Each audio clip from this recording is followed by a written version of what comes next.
आज का ये प्रैक्टिकल सेशन प्रोजनी पे रहने वाला है। प्रोजनी मतलब संतान। जब किसी बच्चे को संतान नहीं हो रही, कोई कपल संतान के लिए तरस रहा है, उस समय जब डॉक्टर मना कर देते हैं तो दुआ काम आती है। दुआ कब आएगी काम? क्या कोई अड़चन है बीच में? कैसे उसको रिमूव करेंगे? आज का सेशन इसी पे रहने वाला है। अंत तक बने रहिए। I assure you you will enjoy this session. जो मैं समझा हूं, आपने ये बोला है कि फीमेल चार्ट में जो जिसके साथ प्रोजनी तो उसके पास है, लेकिन किसी ढंग से वो डिले हो रही है, तो उस समय कंसेप्शन से हम यही देखेंगे कि आपके नेटल मून से उपाच्या स्थान में जब जब चंद्रमा आएगा यू कैन कंसीव। और दशा अंतरदशा जरूरी है कि उसके लिए सपोर्ट करती हो। मेल चार्ट के लिए भी आपने ऐसा बोला है कि मेल चार्ट के, नेटल चार्ट के जो चंद्रमा है उनसे उपाच्या स्थानों पे जो घूमता हुआ गोचर का चंद्रमा है, ट्रांजिट का चंद्रमा है, जब घूमता होगा उन दिनों में that is a good period, तो जब आप कंसीव कर सकते हैं। तो इसका मतलब ये हो गया, जो लेमैन की भाषा में समझ आता है वो ये है कि जब दोनों का चंद्रमा उपाच्या स्थान में मूव करता होगा और दशा अंतरदशा सपोर्ट करती होगी, that will be the appropriate time to conceive. Sir, इसमें एक बात थोड़ी सी है, फीमेल चार्ट के अंदर अपाच्या हाउसेस जो उपचय नहीं है, अच्छा, और मेल चार्ट के अंदर उपचय हाउस, उपचय हाउसेस, और जब दोनों का तालमेल होगा, मेल के उपचय और जो फीमेल के उपाच्या, जब दोनों फीमेल के अपचय जो 3 6, हाँ जी अपचय, हाँ जी, जो 3 6 10 11 नहीं है 3 6 10 11 other than the 3 6 11, other than 3 6 10 11, और जो मेल है उसके अपाच्या, हाँ 3 6 10 11। May I ask you a question? This will be counted from the natal moon or from the लगन? देखिए, मैं बड़ी सिंपल भाषा में बात करता हूँ, मैं आपको दोबारा बताता हूँ। जो गुरजीत जी ने बोला है वो ये है कि कोई बच्चा, कोई फीमेल ऐसा है या कपल ऐसा है जिसके, एक कपल है जिसके पास प्रोजनी तो है लेकिन बेवजह डिले हो रही है, और उसके समय जब दशा या अंतरदशा सपोर्ट करती हो, फीमेल चार्ट में जो अदर देन द अपच्या हाउस पे जब चंद्रमा चलता हो और सेम टाइम पे मेल चार्ट में अपच्या हाउस 3 6 10 11 में चंद्रमा चलता हो, तो that is the best appropriate time to try for the conception. तो इसके सपोर्ट में आपके पास कोई हॉरोस्कोप है तो काइंडली शेयर इट। देखिए, ये प्रोजनी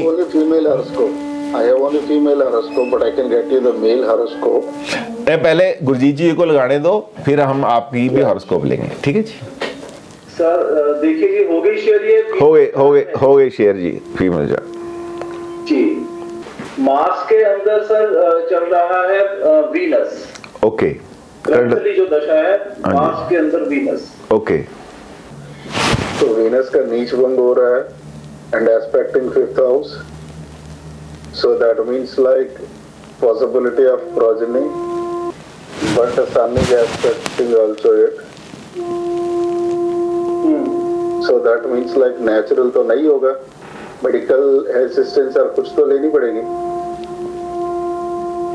उस पे तो रवि बात ही नहीं हो रही, बात तो एक डिक्टम है, उसकी बात हो रही है। डिक्टम इज जब प्रोजनी डिले हो रही है, एक कपल के पास प्रोजनी तो शो हो रही है but it is being delayed.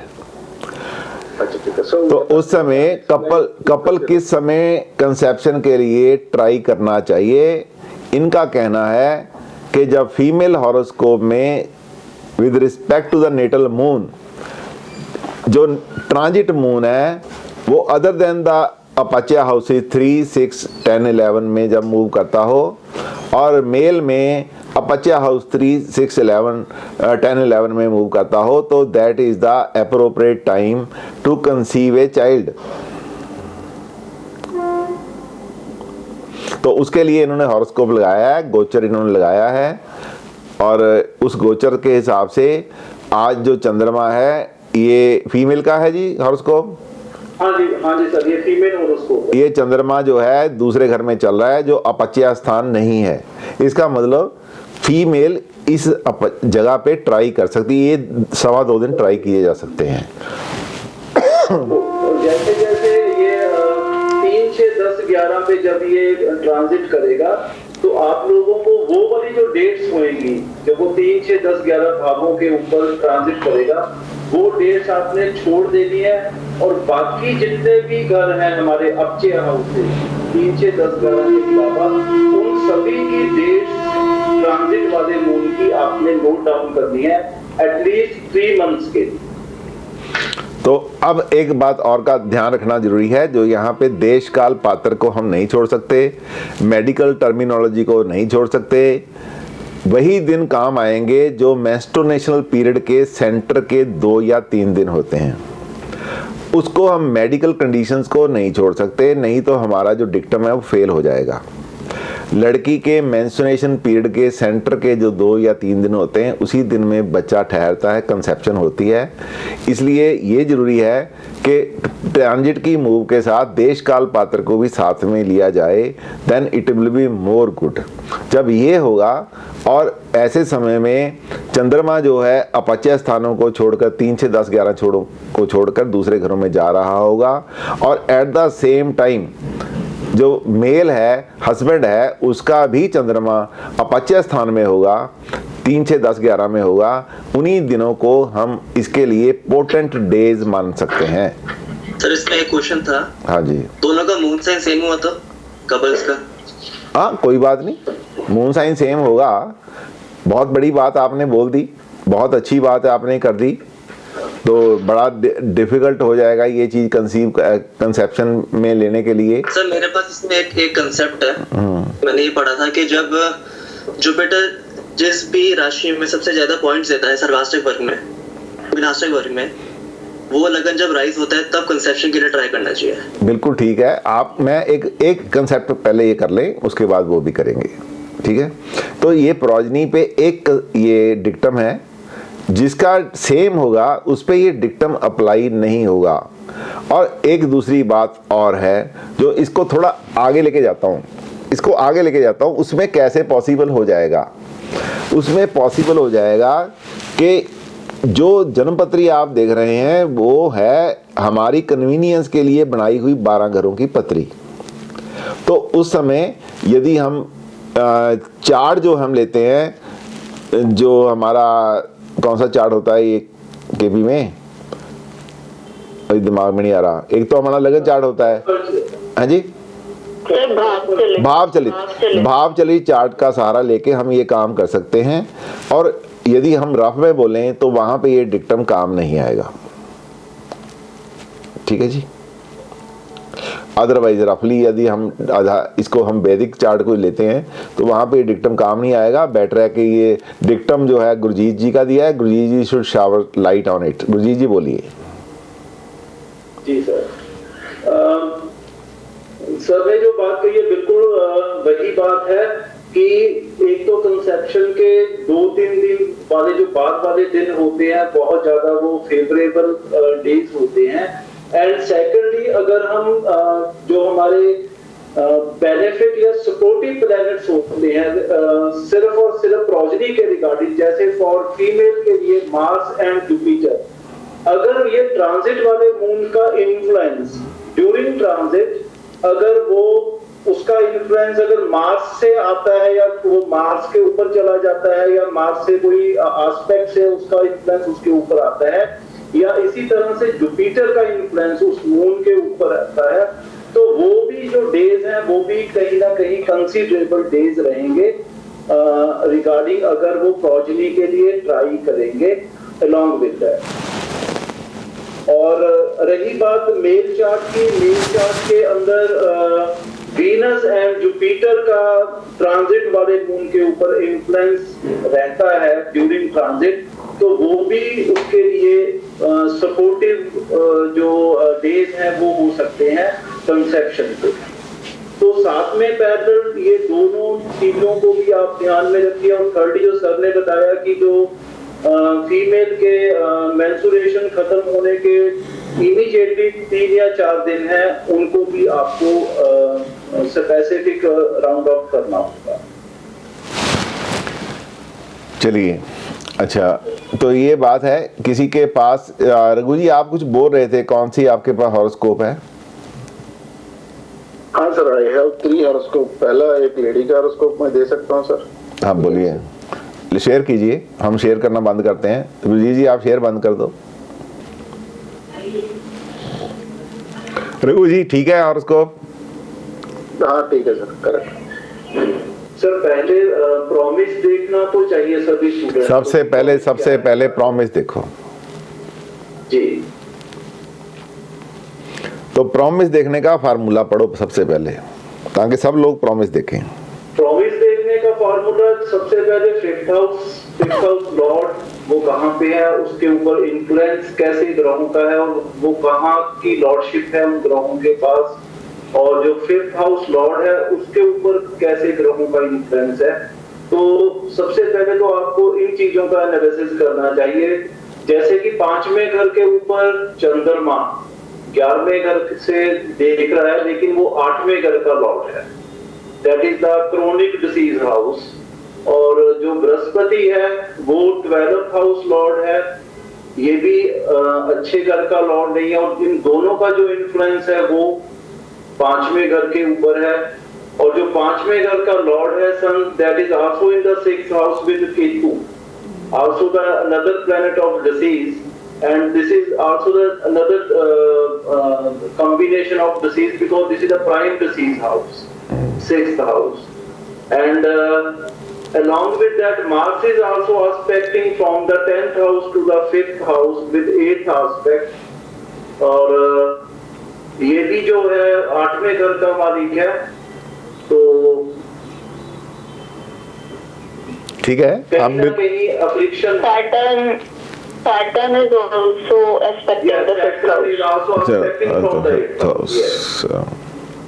5th house को सर हेविली एस्पेक्ट है, मेलिफिक एस्पेक्ट है। 5th हाउस लॉर्ड राहु के तो एक्सेस पे क्लोजली कंजंक्ट है 26-27 डिग्री पे, तो प्रॉमिस बहुत कम लग रहा है, chances possibility is very less. Date of birth क्या है सर? सर 13 अक्टूबर 1986। 86, अच्छा। हाँ जी रघु जी कुछ बोल रहे थे आप, अब बोलिए।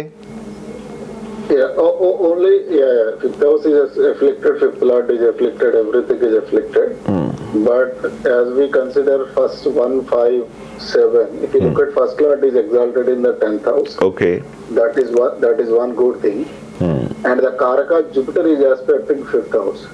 So that means like there is a 1-2% slight of chance. ये नहीं बोल सकते हैं हम लोग 100% तो नहीं होगा, क्योंकि first lord and karaka is aspecting the 5th house, and even the lagna lord is aspecting the 5th house. He might be a malefic, but he is the lagna lord and he is exalted and aspecting the 5th house, which is his friend's house. So that means there should be a possibility. We cannot rule it out, because for Aries Lagna, Sun is the best friend and Mars is aspecting Leo from exalted space, which is very good, and Jupiter is also aspecting. That means Jupiter, Mars are good, but Saturn aspect is bad, which is delaying. That's my view.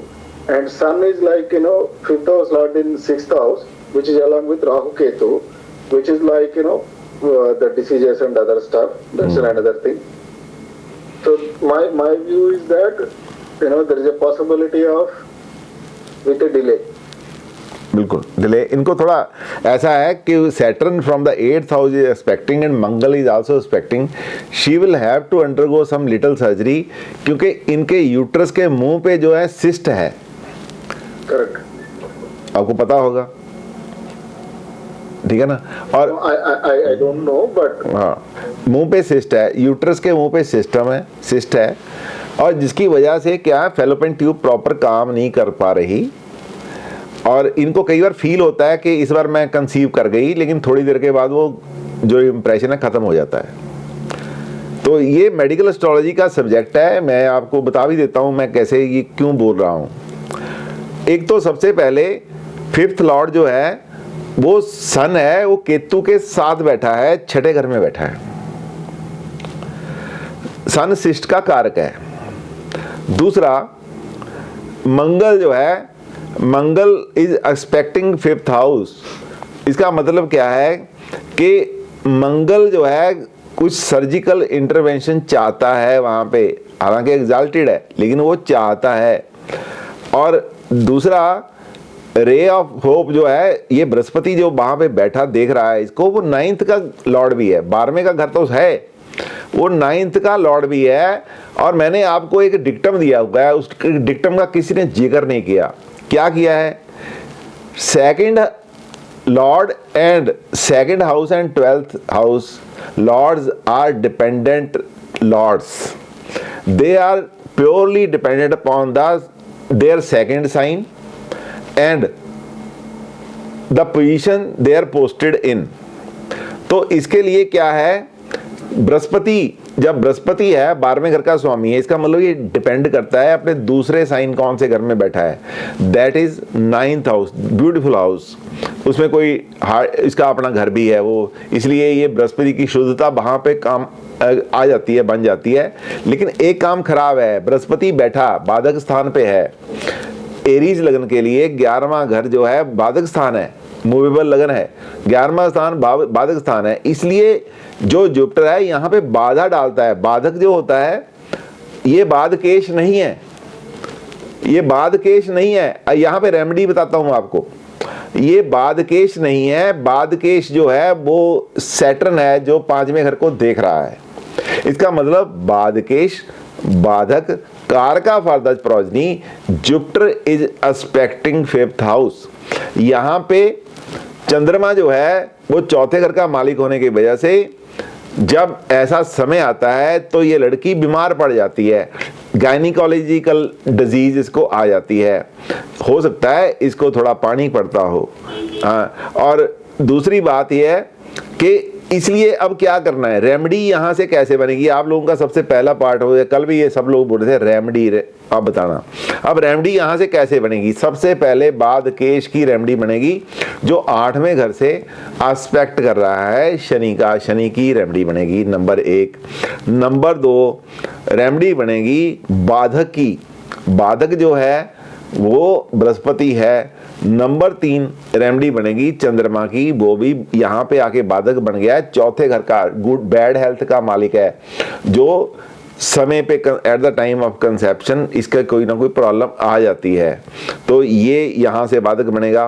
और उसके बाद उपाय बनेगा मंगल का, लगन का स्वामी होने की वजह से तो उपाय नहीं बनता है, 8th का स्वामी होने की वजह से उपाय बनता है कि स्लाइटली सर्जिकल इंटरवेंशन से ये बच्चे को लाइफ मिल सकते। इसका कारण क्या है, एक और कारण है, जो एक्सपेंशन ऑफ फैमिली का घर है वो दूसरा घर है, एक्सपेंशन ऑफ फैमिली का घर है। यहाँ पे शुक्र की कंडीशन देखनी होगी, शुक्र कैसे है, शुक्र बुध के साथ है, बुध मल्टीप्लिसिटी का कारक है। बुध बोलता है, बुध और कहाँ का मालिक है, 3रे घर का मालिक है, बुध 6ठे घर का मालिक आ गया। अब यहाँ भी प्रॉब्लम आ गई, फैमिली एक्सपेंशन में 6ठे घर का मालिक शुक्र जो है, क्योंकि दूसरे घर का यहाँ पे इंपॉर्टेंस खत्म है, दिस इज डिपेंडेंट हाउस, यहाँ का मालिक जहाँ बैठा है और इसकी दूसरी राशि कहाँ बैठी है इसी के ऊपर डिपेंड करेगा। अब यहाँ पे शुक्र यहाँ पे आके बैठ गया है, किसके साथ बैठ गया है, 6th लॉर्ड के साथ बैठ गया है। चीज़ें थोड़ी डिफिकल्ट है, चीज़ें डिफिकल्ट हैं। हो सकता है इनको हम ये भी बोल सकें कि डॉक्टर्स ने इनको बोला होगा कि go for the IVF child, आप आर्टिफिशियल सीमेनाइजेशन करा के टेस्ट ट्यूब बेबी पैदा कर लो। इनको ये भी ऐसा बोला होगा, रघु जी उनका ऐसा मानना होगा कि हम ऐसे डॉक्टर को भी उन्होंने दिखाया होगा कि IVF चाइल्ड पैदा कर लें। हुआ था होगा sir. I don't know much of the detail, but मेरे पास ये पूछा था, तो I thought like I will discuss with all of you. Okay, तो यदि ये चाहते हैं आईवीएफ, यदि पूछा है तो इन्होंने समझो बात की हुई है, यदि आपसे ये बात पूछी है, क्योंकि couple is of the opinion के they should have IVF child. Multiple options हैं, मल्टीपल कॉम्प्लिकेशंस हैं, तो यदि उनके पास आईवीएफ चाइल्ड है तो उनको 100% बच्चा आईवीएफ चाइल्ड से मिल जाएगा, 100% बच्चा मिल जाएगा। उसका कारण क्या है? कारण क्या है? एक्सपेंशन ऑफ फैमिली का जो मालिक है शुक्र, मल्टीप्लिसिटी के प्लैनेट बुध के साथ बैठा है। इनका एक बच्चा नहीं 2-3 बच्चे हो जाएंगे इनके पास।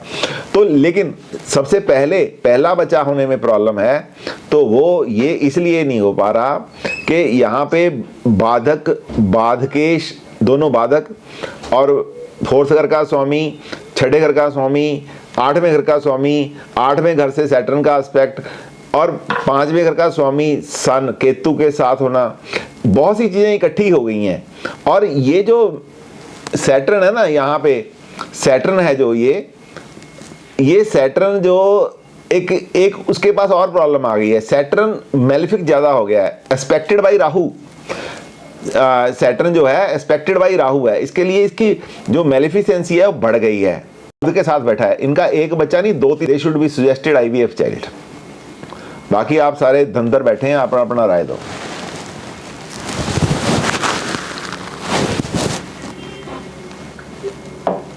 अजय जी बोलो। सर मुझे तो लग नहीं रहा है यूट्रस और एग्स की जो क्वालिटी है, I don't think that will be so great to hold a IVF kid. देखो अब क्या क्वालिटी की बात करते हैं। वीनस का और सूर्य का जो आपस में डिस्टेंस है वो 30 डिग्री का है। वीनस का और सूर्य का डिस्टेंस 30 डिग्री का। वीनस कहीं से भी अफ्लिक्ट नहीं हो रहा है, वीनस कहीं से भी अफ्लिक्ट नहीं हो रहा है तो केवल बृहस्पति से हो रहा है। इसलिए एग्स की क्वालिटी में कोई फर्क नहीं है, एग्स आर ओके। अभी और देखना पड़ेगा कि यहाँ पे वीनस कौन से नक्षत्र में है। हाँ सर वीनस पापकर्त्री में भी तो है। पापकर्त्री में तो है सर। पापकर्त्री में तो है, लेकिन एग्स की क्वालिटी ठीक है। सर वीनस इन विशाखा नक्षत्र बहुत बढ़िया है, बृहस्पति के नक्षत्र में आ गया है। को आप ऐसा करो, इनको ये जो बाधक हैं, बाधकेश हैं, इनकी रेमेडी दो रघु जी, और they should go for IVF child. इनको सक्सेस मिलेगी 100%। जब इनको सक्सेस मिल जाए तो ग्रुप में जरूर डालना और क्लास में जरूर बताना। Sure sir. So what is the remedy for Saturn sir? अभी रघु जी ऐसा ना करो, आप इतने सीनियर स्टूडेंट हैं। अभी सैटर्न किसके, इसमें आप क्या सजेस्ट करेंगे कि बाधकेश की रेमेडी, और जैसे हमने बोला कि सन सिस्ट का कारक है, तो केतु के साथ बैठ के क्या उसके रिजल्ट्स मिलेंगे इनको? आपको मालूम है कि जब सन है, सन को डैमेज करता है केतु, ये तो मालूम है ना आपको। हाँ जी। तो इसने क्या किया? Medical astrology basic. हाँ, मेडिकल एस्ट्रोलॉजी ये है कि इसने यूट्रस के मुंह के ऊपर सिस्ट दे दी, गटोड़ियां सी दे दी या सिस्ट दे दी, जिसके साथ माइनर सर्जरी इन्वॉल्व होगी। एग की क्वालिटी गुड है, एग आगे ठीक होगा। अब मुंह जब यूट्रस का मुंह जब खराब होता है, उस पर सिस्ट आती है, तो वो प्रेगनेंसी को होल्ड करने में मुश्किल आती है। प्रेगनेंसी हो जाएगी, उसको होल्ड करने में मुश्किल आएगी। इसलिए हमने मंगल का उपाय कर रहे हैं, तो केतु का साथ में हो जाएगा उपाय, और उसके बाद उसको एग होल्ड करने की क्वालिटी आ जाएगी। एग ठीक है, एग को प्रेगनेंसी को होल्ड करने की क्वालिटी खत्म है, एग ठीक है, और बाधक जो है वो प्रेगनेंसी होने नहीं दे रहा। इसलिए बृहस्पति का जो बाधक बृहस्पति है, बाधकेश शनि है, शनि अफ्लिक्टेड शनि है, शनि राहु के साथ बैठा है। शनि विशाखा नक्षत्र में है। शनि किसके नक्षत्र में है? शनि सर अनुराधा नक्षत्र में। अनुराधा नक्षत्र उनका अपना नक्षत्र है, और स्ट्रांग हो गया है वो। तो शनि का उपाय, शनि का उपाय जो है और बृहस्पति का जो उपाय है, चंद्रमा का जो उपाय है, ये आपको मिक्स उपाय देने पड़ेंगे।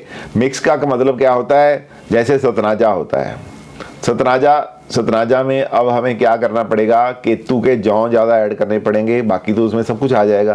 केतु के जौ ज़्यादा ऐड करेंगे, शनि के जो काले माह होते हैं उसको ज़्यादा ऐड करेंगे, इसमें बृहस्पति का जो चना दाल होती है उसको ऐड करेंगे, और चंद्रमा के चावल ऐड करेंगे, केतु के वाइट तिल ऐड करेंगे। तो ये जो सतनाजा बनेगा, अब उसको सतनाजे को कौन खराब कर रहा है?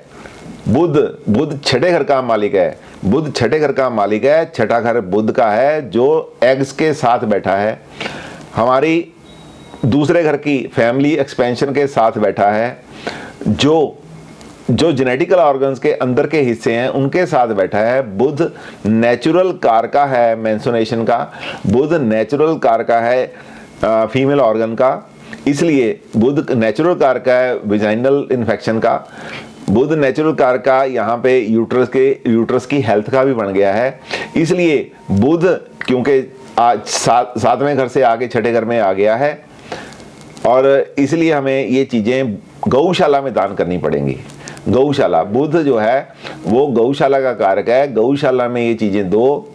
सतनाजे को कपल जाए बड़ी श्रद्धा से, गऊओं के खुरलियों में डाल के आए, और गऊओं की जो गंध है, गौशाला इसलिए नहीं जाते कि गौशाला में हमें जाके कुछ मिलता है। गौशाला में हमें क्या होता है कि जो गऊ की गंध होती है उसमें बहुत सी बीमारियों को ठीक करने की ताकत होती है। वहाँ पे 15-20 मिनट ये कपल बैठे और उससे इसको ठीक होगा। गऊ को पेड़ा क्यों देते थे, गऊ को रोटी क्यों देते हैं, कि जब गऊ को रोटी खिलाते हैं अपने हाथ से, गऊ का मुंह आपके मुंह के सामने आ जाता है, जब वो सांस लेती है उसकी गंध आपके अंदर जाती है जो आपके बहुत से रोगों को दूर करती है। तो इसलिए सतनाजा गौशाला में डाला जाए, जिसमें जो ग्रह खराब करें उनकी चीज़ें ज़्यादा डाली जाएँ, जैसे जौ केतु के, शनि की काली दाल, ठीक है जी, बृहस्पति की पीली दाल, या और बृहस्पति की कोई अनाज देख लो क्या है, चंद्रमा के चावल हो गए, ये चीज़ें डाल के यदि हम करेंगे तो डेफिनेटली इनका IVF चाइल्ड जो है इनको प्राप्त होगा और 100% सक्सेस रेट होगा। आप रघु जी इनको सुजेस्ट करो, और जब आपको सक्सेस मिले तो क्लास को जरूर बताना। Sure sir, will do. क्यों देते थे, गऊ को रोटी क्यों देते हैं, कि जब गऊ को रोटी खिलाते हैं अपने हाथ से, गऊ का मुंह आपके मुंह के सामने आ जाता है, जब वो सांस लेती है उसकी गंध आपके अंदर जाती है जो आपके बहुत से रोगों को दूर करती है। तो इसलिए सतनाजा गौशाला में डाला जाए, जिसमें जो ग्रह खराब करें उनकी चीज़ें ज़्यादा डाली जाएँ, जैसे जौ केतु के, शनि की काली दाल, ठीक है जी, बृहस्पति की पीली दाल, या और बृहस्पति की कोई अनाज देख लो क्या है, चंद्रमा के चावल हो गए, ये चीज़ें डाल के यदि हम करेंगे तो डेफिनेटली इनका IVF चाइल्ड जो है इनको प्राप्त होगा और 100% सक्सेस रेट होगा। आप रघु जी इनको सुजेस्ट करो, और जब आपको सक्सेस मिले तो क्लास को जरूर बताना। Sure sir, will do. संतान पे, प्रोजनी पे आज का ये वीडियो आपको अच्छा लगा होगा। यदि अच्छा लगा तो काइंडली शेयर कीजिए, सब्सक्राइब कीजिए, ताकि आने वाले वीडियो आपको समय पे मिलते रहें।